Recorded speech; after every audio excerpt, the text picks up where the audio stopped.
গনে গনে আজকে ৭ দিন প্রধান ৩টা পদ থেকে ৩ জন নাই হয়ে গেছেন।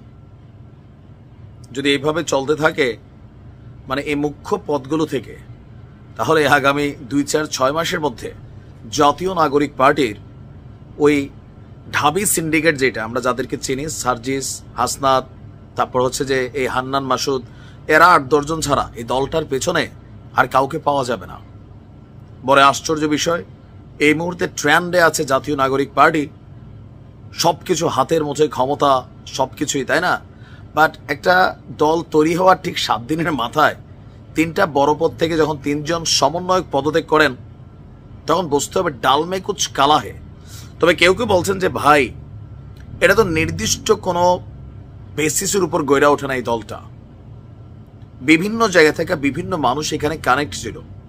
এখন যখন হিসাব নিকাশ মিলছে না, পদ পদবি মিলছে না, তখন এরা আস্তে আস্তে ঝরা শুরু করছে, যার যার আস্তানায় সে ফিরে যাচ্ছে। কথা বলছি, মাত্র ৭ দিনের মাথায় জাতীয় নাগরিক পার্টি বা এনসিপির বেশ কয়েকজন সমন্বয়ক পদত্যাগ করেছেন।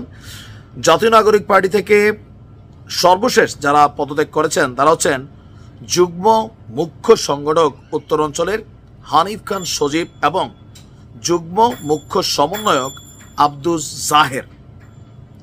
গতকালকে এনসিপির আহ্বায়ক নাহিদ ইসলাম বরাবর দুজনেই পৃথক পদত্যাগপত্র পাঠিয়েছেন। কেন তারা পদত্যাগ করছেন, কি ঝামেলা? পদত্যাগপত্রে হানিফ খান সজীব লিখেছেন, আমি জাতীয় নাগরিক পার্টির যুগ্ম মুখ্য সমন্বয়ক পদ থেকে ব্যক্তিগত কারণে পদত্যাগ করলাম। কি সেই ব্যক্তিগত কারণ?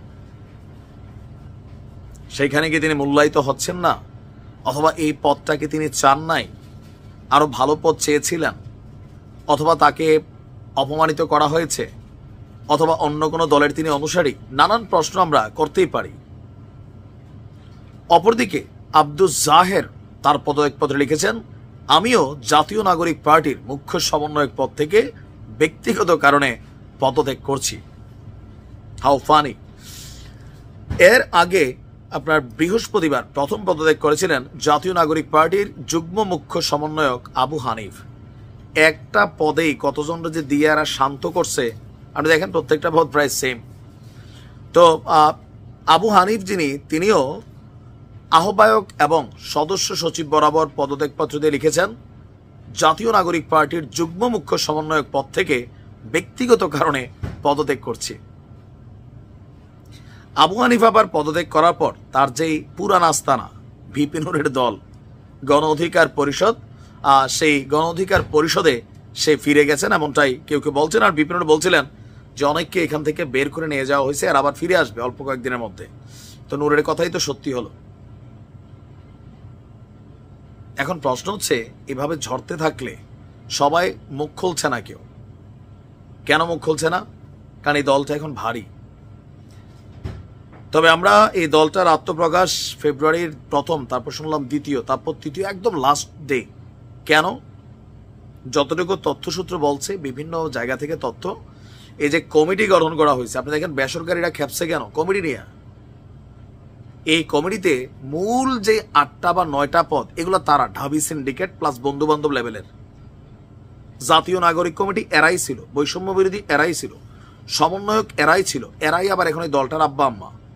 তো বাকিরা তারা লড়াই করবে, তারা রাজুতে আয় বললে দৌড়ে দিয়ে আসবে, মন্ত্রী এমপি বাকিরা হবে।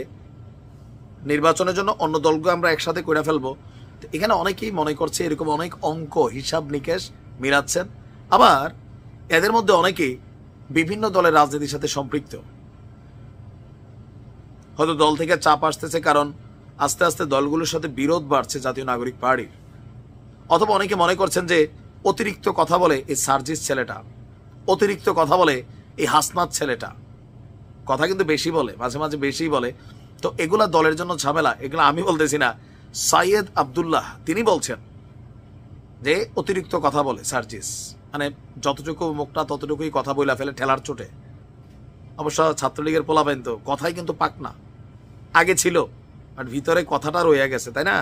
সার্জিস তার কথার জন্য পরিচিত, তবে ঠেলার চোটে মাপ পায় না কি বলে না বলে, যার কারণে বিএনপি এক্সট্রিম লেভেলে খেপায় এদের উপরে। হয়তো দলের ভেতরে এমন কোনো কিছু আছে। তবে এইভাবে চললে বেশি দিন লাগবে না, পুরো টিম ভাঙ্গা খান খান হয়ে যাবে। ভালো থাকুন।